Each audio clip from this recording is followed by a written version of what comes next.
নমস্কার। 40 সেকেন্ডে জীবন শেষ। একদম ঠিক শুনেছেন, 40 সেকেন্ডেই জীবন শেষ। কিভাবে হলো, কেন হলো, কি কারণে হলো, তার সঠিক উত্তর পাওয়া এখন খুব দরকার। বিশেষ করে এই যে একটা এমন ঘটনা আলোচনা করব আজকে, সেই ঘটনাটা আমাদের প্রত্যেকের কাছে অত্যন্ত দুঃখজনক। কেন দুঃখজনক, কি হয়েছে ঘটনাটায়? একটা মানুষের জীবনের মূল্য 40 সেকেন্ড, মাত্র 40 সেকেন্ডে জীবন শেষ। একদম ঠিক শুনেছেন, উত্তর কাশীর ঘটনা আপনারা নিশ্চয়ই শুনেছেন। উত্তর কাশীতে যে প্রাকৃতিক দুর্যোগ এসছে, সেই প্রাকৃতিক দুর্যোগে মানুষ ওখান থেকে পালিয়ে বাঁচার তো সময় পায়নি, এবং যেভাবে মেঘ ভাঙা বৃষ্টি এবং বিপুল জলোচ্ছ্বাস নেমে এসছে পাহাড় থেকে, সেই পাহাড় থেকে নেমে হোটেল এবং বাড়ি ধ্বংস করতে এবং সমস্ত মানুষদের ভাসিয়ে নিয়ে যেতে সময় লেগেছে মাত্র 40 সেকেন্ড। যেখানে কয়েক মিনিট আগে প্রচুর হোটেল ছিল, লোকজন ছিল, গাড়ি ছিল, দোকানপাট খোলা ছিল, 40 সেকেন্ডের ঠিক পরে যখন এই জলোচ্ছ্বাস এসে ওখানে আঘাত হানে, ঠিক তখনই হয়ে যায় মহাপ্রলয়। এবং তারপরের যে চিত্র, সেই চিত্র দেখে মনে হচ্ছে না যে ওই জায়গায় কোনো হোটেল ছিল বা কোনো বাড়ি ছিল বা কোনো গাড়ি ছিল বা কোনো লোক চলাচল ছিল। চারিদিকে শুধু জল আর কাদা আর শুধু ধ্বংসস্তূপ। এই ধ্বংসস্তূপের মধ্যে কত মানুষ যে চাপা পড়ে গেছেন, তা প্রাণ হারিয়েছেন, তার কোনো গোনাগুনতির সীমা এখনো অবধি পাওয়া যায়নি।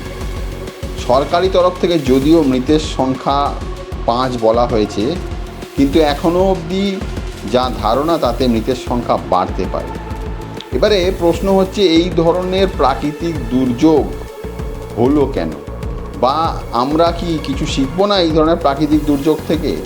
দেখুন, আজ থেকে কয়েক বছর আগে কেদারনাথেও কিন্তু এই ঘটনাই ঘটেছিল।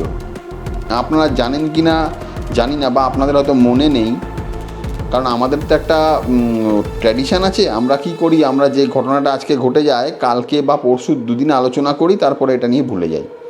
ঠিক কেদারনাথেও কিন্তু এই সেম মেঘ ভাঙা বৃষ্টি, তারপরে প্রবল জলোচ্ছ্বাস, মন্দির চত্বরের আশেপাশে সমস্ত জিনিস ভাসিয়ে নিয়ে যাওয়া, পাথর থেকে শুরু করে সমস্ত কিছু ভাসিয়ে নিয়ে যাওয়া, এবং প্রচুর লোকের মৃত্যু। এই যে ঘটনার পুনরাবৃত্তি হলো, এই যে 5 তারিখ যে একটা শোকের দিন, এই শোকের দিনটাতে আমরা কি শিখলাম?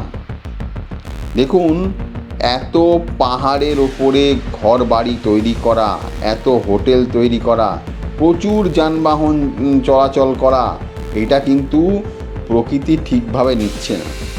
আর এই যে মেঘ ভাঙা বৃষ্টি, এই মেঘ ভাঙা বৃষ্টি থেকে যে প্রবল জলোচ্ছ্বাস সৃষ্টি হচ্ছে, সেই জলোচ্ছ্বাসে কিন্তু জল যে বেরোবে সেই জায়গাটা কিন্তু পাচ্ছে না। কারণ পাহাড় থেকে যে নদীগুলি নামছে, সেই নদীগুলির গতিপথ যা ছিল আগের তুলনায় তার থেকে আরও কমে গেছে, বিভিন্নভাবে কমেছে। পাহাড় ভেঙে রাস্তা তৈরি হচ্ছে, সেই জন্য নদীর গতিপথ চেঞ্জ হয়ে গেছে। আবার কোনো কোনো নদীকে এমনভাবে বাঁধ দিয়ে দেওয়া হয়েছে যাতে সেই জল খুব কম পর্যায়ে রাস্তা দিয়ে বইছে। কেন না, রাস্তা তৈরি করা হচ্ছে। আবার এটাও একটা ব্যাপার যে পাহাড়ের ধাপ কেটে কেটে যে ঘর বাড়ি তৈরি করা হচ্ছে, তাতে কিন্তু প্রাকৃতিক একটা ভারসাম্য নষ্ট হচ্ছে। আর এই যে ভারসাম্য নষ্টের কারণে এই প্রাকৃতিক দুর্যোগ, দেখুন, এই দুর্যোগের পরে আমরা শুধু আহা উহু করতে পারবো, সমবেদনা জানাতে পারবো, কিন্তু পরবর্তীতে যাতে এই ধরনের ঘটনা না ঘটে তার কি ব্যবস্থা আমরা করতে পারবো?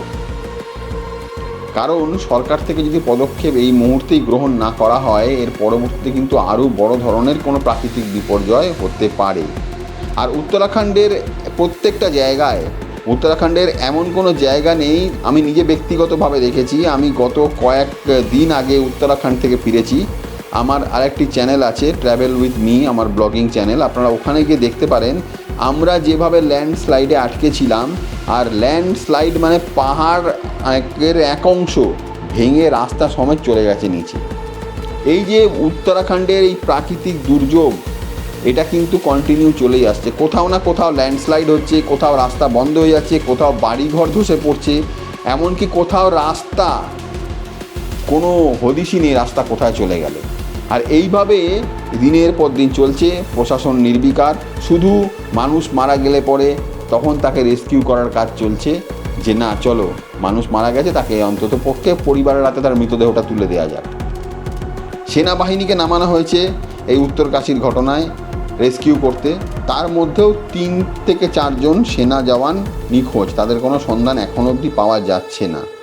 এটাও একটা বড় বিপর্যয়, কারণ সেনাবাহিনীকে সব দিক থেকে প্রস্তুত রাখা হয় এই ধরনের বিপর্যয় মোকাবিলার জন্য, কিন্তু তারাও যখন এই বিপর্যয় মোকাবিলা করতে গিয়ে নিজেরা নিখোঁজ হয়ে যাচ্ছেন, তার মানে এই যে বিপর্যয় কতটা ভয়ঙ্কর তার একটা কিন্তু সুস্পষ্ট রূপরেখা আমরা দেখতে পাচ্ছি।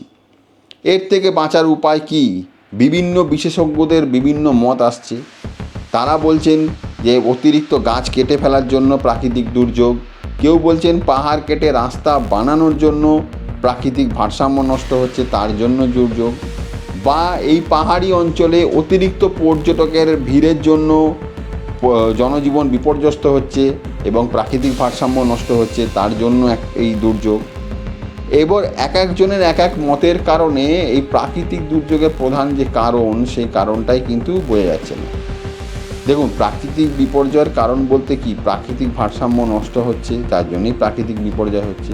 এই যে মেঘ ভাঙা বৃষ্টি, ঘন কালো মেঘ, তার মধ্যে অসম্ভব বৃষ্টি, সেই বৃষ্টির চাপে জলোচ্ছ্বাস হয়ে পুরো জায়গাটা ভাসিয়ে নিয়ে গেল। আমার পিছনে যে ছবিগুলি আপনারা দেখতে পাচ্ছেন, সেগুলিতে আপনারা কতটা ভয়ঙ্কর এই ঘটনা ঘটেছে তার একটা কিন্তু সুস্পষ্ট আইডিয়া আপনাদের মনের মধ্যে হয়েছে। এখন অবধি জানি না কোনো বাঙালি পর্যটক ওখানে গিয়ে আটকে পড়েছেন কিনা, বা তার কোনো খোঁজ পাওয়া যাচ্ছে কিনা, এরকম কোনো খবর এখনও অবধি আমরা পাইনি। যাই হোক, এই ধরনের প্রাকৃতিক বিপর্যয় যদি ঘটে আর কন্টিনিউ এরকম চলতে থাকে, তাহলে পাহাড়ি অঞ্চলে যাওয়া আর পাহাড় ভ্রমণের এই অভিজ্ঞতা আর হবে বলে মনে হয় না। দেখুন, আমাদের দার্জিলিংয়েও কিন্তু প্রচুর জনজীবন, প্রচুর হোটেল, প্রচুর গাড়ি ঘোড়া, প্রচুর পলিউশন হয়ে গেছে এখন দার্জিলিংয়ে।